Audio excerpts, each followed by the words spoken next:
আজি শনিবাৰ গাঁৱৰ ঘৰলৈ আহিলোঁ। শনিবাৰ গাঁৱৰ ঘৰলৈ আহিলোঁ। তো গাঁৱৰ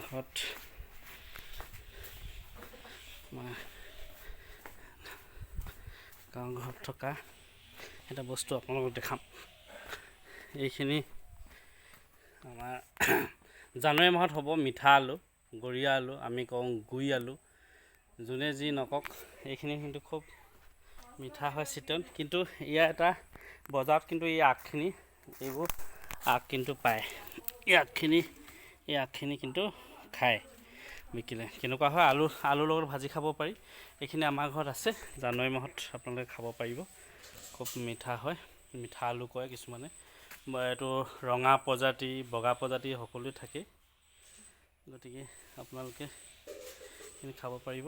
আৰু বাৰীত মৰাপাট আছে। তাৰপিছত আৰু এটি আপোনালোকক দেখাইছোঁ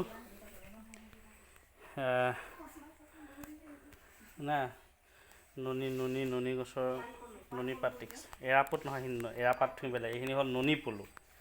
এইটো নুনি গছৰ পাতহে পলুবিলাকে খায়। গতিকে এইটো নুনি গছৰ পাত পলু।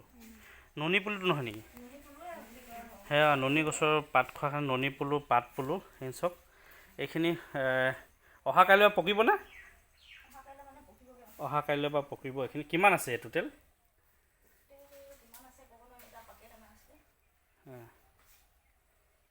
এটা আছে ন? এটা আছে চব। নুনিবোৰ অহা কাইলৈ পকিব। সৰু সৰু নুনি গছৰ পাতহে খায়, সেইকাৰণে নুনি পলু।